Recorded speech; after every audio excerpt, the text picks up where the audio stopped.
आपने देखा होगा कि 31 जुलाई को बहुत सारे टीचर्स और स्टूडेंट एकत्रित हुए थे डीओपीटी ऑफिस के पास अपनी कुछ मांग रखने के लिए, लेकिन उनके साथ लाठीचार्ज हुआ, बहुत सारे टीचर को डिटेन किया गया, उनके ऊपर एफआईआर तक लॉन्च किया गया है।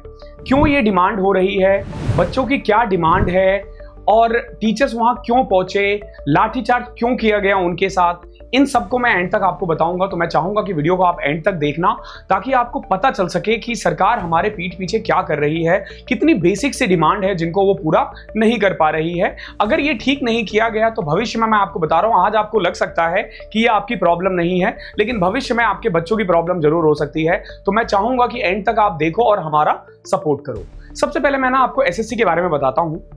आपने जितने भी ग्रुप बी ऑफिसर्स देखे होंगे या ग्रुप सी ऑफिसर्स देखे होंगे सरकारी ऑफिसर्स में जो सेंट्रल गवर्नमेंट के अंदर आते हैं, इसके अलावा जो बीएसएफ, सीआरपीएफ, सीआईएसएफ आपने देखा होगा, या दिल्ली पुलिस का जो सब इंस्पेक्टर है या जो कांस्टेबल, हेड कांस्टेबल है, इन सब की भर्तियां जो है ना एसएससी करवाती है और इनमें धांधली हो रही है। तो आप समझ सकते हो भविष्य का फ्यूचर कैसा है। मैं ना आपको थोड़ा बैकग्राउंड में लेके चलता हूं। ये बात है मार्च मंथ की, 4 से 5 महीने गुजर चुके हैं। तब तक हमारा एक वेंडर हुआ करता था टीसीएस, जो एग्जाम्स कंडक्ट करवाया करती थी और बहुत सारी प्रॉब्लम्स थी टीसीएस के साथ, जिसके खिलाफ टीचर्स ने प्रोटेस्ट किया। प्रॉब्लम्स क्या थी?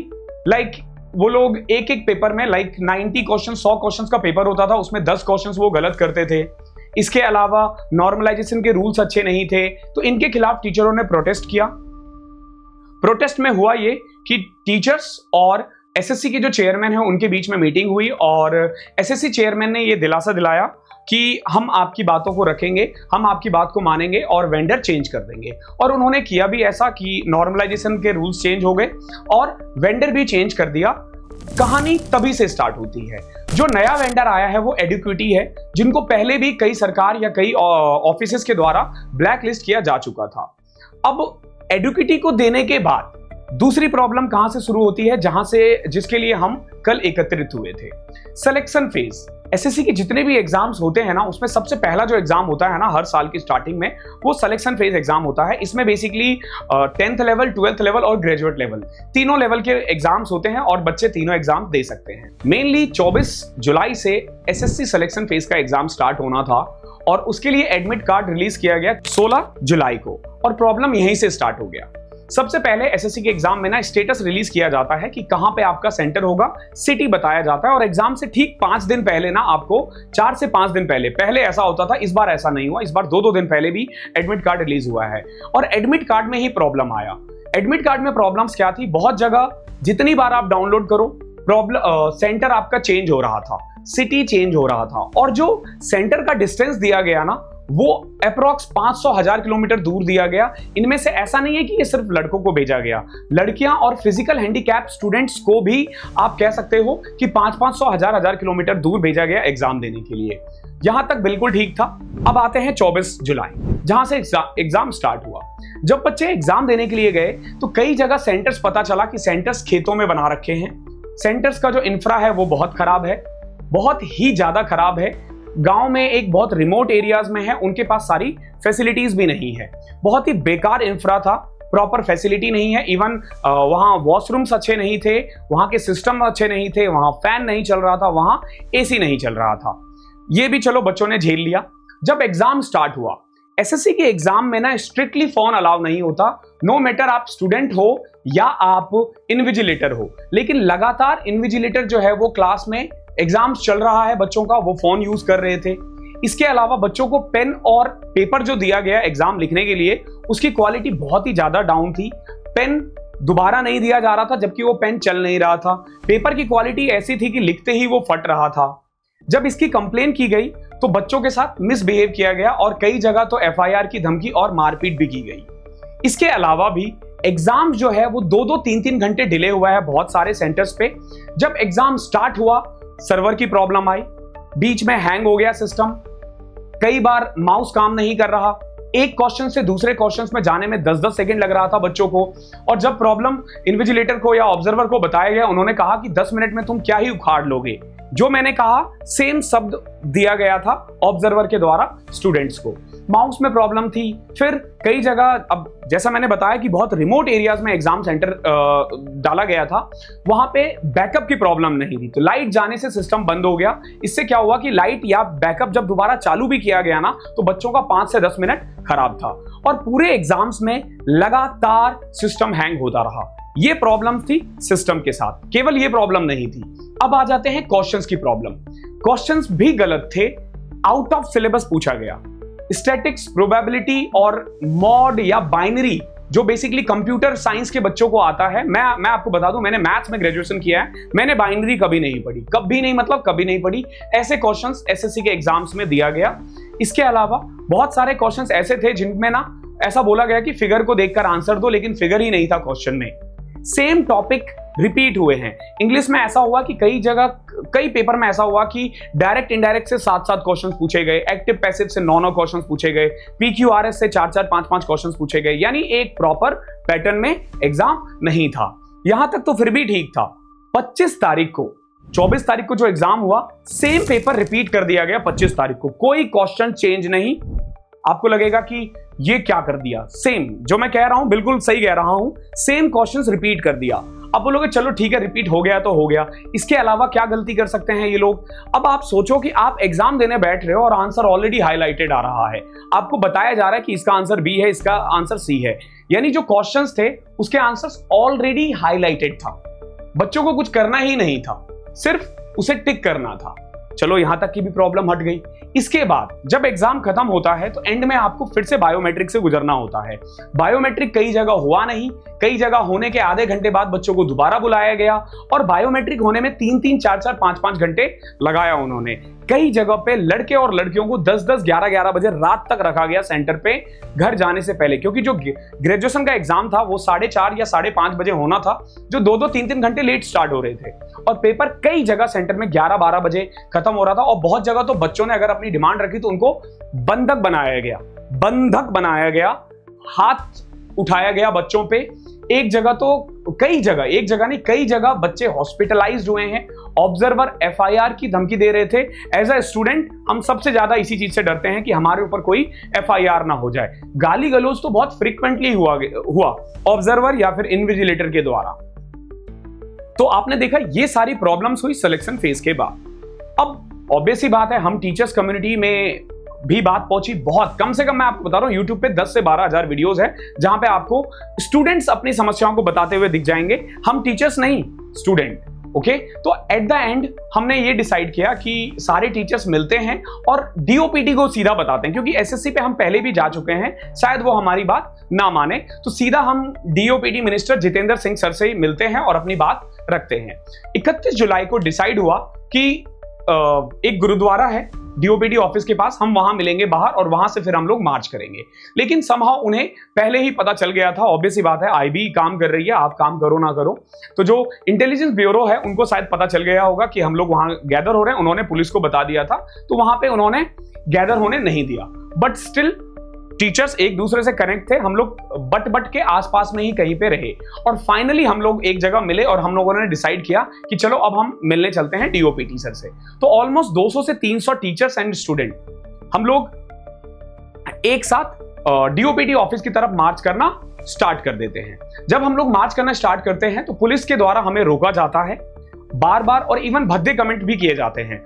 वन ऑफ आवर टीचर्स, उन्होंने बेसिकली एक पुलिस, अब मुझे उनका पद नहीं पता है, उनको उन्होंने कहा कि आप क्यों डरते हो इतना, आप हमें मिलने दो, हम अपनी मांग रख लेंगे। तो उन्होंने और वो जो टीचर्स है उन्होंने ऑलरेडी एसएससी के बहुत सारे जॉब्स निकाले हुए हैं, लेकिन वो अभी फिलहाल पढ़ा रहे हैं। तो उन्होंने बोला कि ये वर्दी मैंने भी ली थी और मैं ये छोड़ चुका हूं। तो उस पे उस पुलिस, जो भी पुलिस अधिकारी था, उनका जवाब था कि अगर आप मर्द होते तो वर्दी पहने रहते। हालांकि मैं उन पुलिस ऑफिसर्स को यही बताना चाहता हूं कि हमारे देश में ना औरतें भी वर्दियां पहनती है, तो मर्द से वर्दी का कोई लेना देना नहीं है। खैर छोड़िए इन सबको, हम वापस अपने टॉपिक पे आते हैं। तो पहले उन्होंने कहा कि चलो ठीक है हम मिलवाएंगे, लेकिन इसी बीच इन्होंने लाठीचार्ज स्टार्ट कर दी।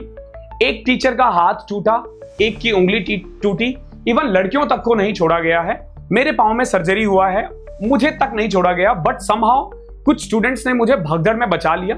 और उसी बीच में हुआ क्या कि 3 से 4 बसें आई, अलग अलग टीचर्स और स्टूडेंट को पकड़कर ले गई। मेरे हाथ में लाठी था, 3 से 4 पुलिस वालों ने मुझे भी पकड़ा, लेकिन छोड़ दिया क्योंकि ऑब्वियस सी बात है मेरे हाथ में लाठी था, उन्होंने बहुत ज्यादा रिस्क नहीं लिया। तो 3-4 बस में भरकर ले गए। कुछ टीचर्स को दिल्ली बॉर्डर पे छोड़ा बस को, वो भी 3 से 4 घंटे अलग अलग लोकेशन पे घुमाने के बाद। कुछ टीचर्स को वो नजफगढ़ थाने में लेकर गए। मैं आपको बता दूं, जिन टीचर्स को वहां लेकर गए थे उनके साथ बहुत मिसबिहेव किया गया।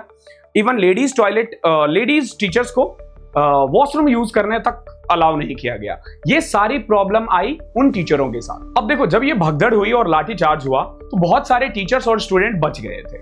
अब बचने के बाद ना वो 2 ग्रुप में डिवाइड हो गए। एक ग्रुप ने डिसाइड किया कि हम लोग जंतर मंतर पे चलते हैं, दूसरे ग्रुप ने डिसाइड किया कि हम सीजीओ कॉम्प्लेक्स चलते हैं, एसएससी से डायरेक्ट अपनी मांग रखते हैं।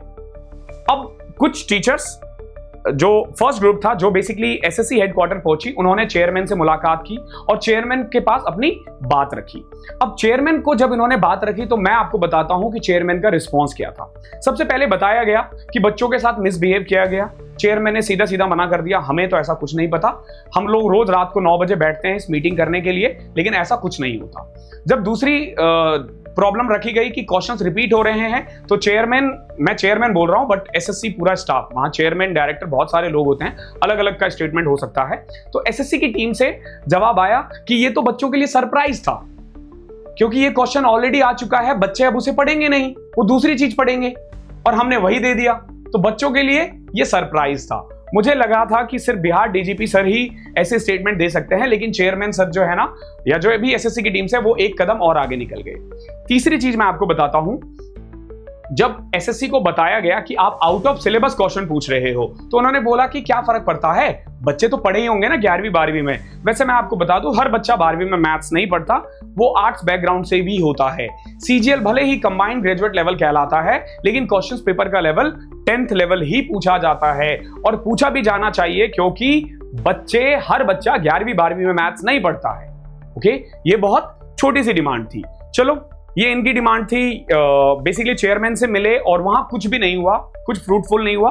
तो जो टीम जंतर मंतर पे बैठी थी, वहां वो सारी टीम वापस आ गई। अब देखो, जंतर मंतर पे क्या हुआ, हम लोग शांति से बैठे हुए थे, हम लोग कोई उग्रता नहीं दिखा रहे थे, ना ही किसी बच्चे ने कुछ किया, आराम से बैठे थे। लेकिन जैसे ही 5 बजा, उन्होंने कहा कि 5 बजे के बाद यहां धरना अलाउ नहीं है, और अगेन थोड़ी देर बाद लाठीचार्ज स्टार्ट कर दी। जैसे ही लाठीचार्ज स्टार्ट की तो बहुत सारे टीचर्स इधर उधर भागे, कुछ टीचर्स को फिर से डिटेन किया गया और उन टीचर्स को 12 बजे रात में छोड़ा गया है विद एफआईआर। बच्चों की मांग रखने की सजा उनको मिली कि उनके नाम एफआईआर हो गया। अब वो पुलिस और कोर्ट के चक्कर लगाते रहेंगे। तो अगर आने वाले दिनों में कुछ टीचर्स की क्लासेस कम हो तो समझ लेना कि वो उस दिन कोर्ट गए हुए हैं। ये सारी प्रॉब्लम 31 जुलाई को हुई है। जब ये सब हुआ, उसके बाद मीडिया कवर करना स्टार्ट करता है इस टॉपिक को, और इसीलिए आप देख पा रहे हो ये वीडियो, या आपने इसीलिए मीडिया में देखा होगा कि हमारी क्या डिमांड है। अब मैं आपको बताता हूं इस वीडियो के थ्रू कि हम टीचर्स नहीं, हम बच्चों की क्या डिमांड है। मैंने खुद एसएससी कई बार दिया है, कई बार एग्जाम निकाला, मैंने बैंकिंग के एग्जाम्स भी दिए हैं, तो आई नो कि बच्चों की क्या डिमांड है, क्या प्रॉब्लम्स है। सबसे पहले देखो, सिटी जो है ना, सिटी डिक्लेरेशन एग्जाम से कम 1 महीने पहले होना चाहिए। मैं एक और चीज बीच में कट करके ना मैं आपको फिर से बता दूं, जब एसएससी चेयरमैन को बताया गया कि आप जो एग्जाम सेंटर है या एग्जाम सिटी है वो 10 दिन पहले बता रहे हो, तो उन्होंने रेफरेंस दिया कि जब मैंने एसएससी दिया था ना, तो हम लोग तो ऐसे ही धक्के खा के जाते थे एग्जाम देने के लिए। तो दे एक्चुअली इनडायरेक्टली वो कह रहे हैं कि तुम खाओ धक्के, तुम डिजर्व ही नहीं करते ट्रेन में बैठना, तुम डिजर्व करते हो जनरल की बोगी में धक्के खाना। इनडायरेक्टली उन्होंने यही कहा। तो हमारी डिमांड यही है कि कम से कम आप 1 महीने पहले तो दे दो, हमें बता दो कौन सी सिटी में एग्जाम है। हमें नहीं चाहिए सेंटर आप 4 दिन पहले बताओ, 3 दिन पहले बताओ, लेकिन हमें एटलीस्ट सिटी तो 1 महीने पहले बता दो ताकि हम जाने की तैयारी कर सके। दूसरा हमारा डिमांड है कि सेंटर का जो डिस्टेंस है ना, वो 200 किलोमीटर से ज्यादा नहीं होना चाहिए, क्योंकि हर बच्चा नहीं कमाता है, उसे सेम डे जाकर वापस आना होता है, हर कोई होटल अफोर्ड नहीं कर पाता है। सेम अगर कोई लड़की है या पीडब्ल्यूडी कैंडिडेट है, जो बेसिकली हैंडीकैप कैंडिडेट है, जो दिव्यांग है, उनको एटलीस्ट आप सेम सिटी में सेंटर अलॉट करो, उनको बहुत ज्यादा दूर मत भेजो। उसके बाद हमारी चौथी डिमांड है, वेंडर कोई भी हो, एग्जाम्स अच्छे सेंटर पे होना चाहिए, इंफ्रा अच्छा होना चाहिए, जहां प्रॉपर फैसिलिटी हो, जहां प्रॉपर वेंटिलेशन हो, जहां एटलीस्ट फैन और एसी हो, जहां बहुत ज्यादा गर्मी ना लगे। अभी मैं आपको बताता हूं, इन्होंने सेंटर्स ऐसे जगह पे अलॉट किया है जहां तबेला है, ऊपर कहीं मैरिज हॉल है, कहीं साथ में डीजे चल रहा है, ये सब ना हो। माउस और सिस्टम अच्छा होना चाहिए। क्वेश्चंस आउट ऑफ सिलेबस बिल्कुल भी नहीं पूछा जाना चाहिए। अगर आपको लग रहा है कि हम इंटीग्रेशन पूछेंगे तो डालो ना सिलेबस में, किसने मना किया आपको, लेकिन एटलीस्ट बच्चों को बताओ तो कि भाई हम ये पूछ सकते हैं। देखो सिलेबस हम आप पे छोड़ते हैं, आपको जो बनाना है सिलेबस आप बनाओ, लेकिन एटलीस्ट आप उसी से पूछो। ओके, अब सिंपल सी बात है, मैथ्स के पेपर में आप रीजनिंग के क्वेश्चंस पूछ के या जीके के क्वेश्चंस पूछकर कैसे बच्चों से एक्सपेक्ट कर सकते हो कि वो आंसर सही देगा। तो क्वेश्चंस आउट ऑफ सिलेबस नहीं होना चाहिए, एक प्रॉपर पैटर्न पर हो एग्जाम। रॉन्ग क्वेश्चंस पर पेनल्टी नहीं लगना चाहिए। मैं आपको बता दूं, जो बच्चे या जो भी लोग, यहां सिर्फ बच्चे नहीं है, बहुत सारे लोग बाहर से भी देखेंगे, जो बाहर से ये देख रहे हैं, अगर कोई भी क्वेश्चंस गलत देता है एसएससी और हम अगर उसको करेक्ट करवाना चाहें तो हमें हर क्वेश्चंस के लिए 100 रुपए पे करना होता है। और आप देखोगे हर क्वेश्चन पेपर में ना 15 से 20 क्वेश्चन गलत होता है। तो आप समझो कि हमें 1500 से 2000 रुपए देना होता है उन बच्चों एसएससी को, ताकि अपने नंबर उसमें बढ़ा सके। ये नहीं होना चाहिए। अगर कोई क्वेश्चन गलत है तो स्टूडेंट पर कोई पेनल्टी नहीं लगनी चाहिए, उनकी कोई गलती नहीं है। और अगेन जो हमारी लास्ट डिमांड है, रिजल्ट और प्रॉपर एग्जाम एक इंटरवल के बीच में होना चाहिए। जितने भी टीयर है ना, आप पहले से डिसाइड कर लो कि इस एग्जाम से लेके यहां तक 6 महीने का चाहिए, 9 महीने का चाहिए, उनके बीच में दो, उसको डिले नहीं करना चाहिए। तो ये कुछ हमारी डिमांड थी और ये कुछ हमारी पूरी बैकग्राउंड की कहानी थी कि क्यों हम 31 जुलाई को एक जगह जमा हुए अपनी मांग को पूरा करवाने के लिए। आशा करता हूं कि आपको अब पता चल चुका है और अब आप छात्रों के साथ होंगे।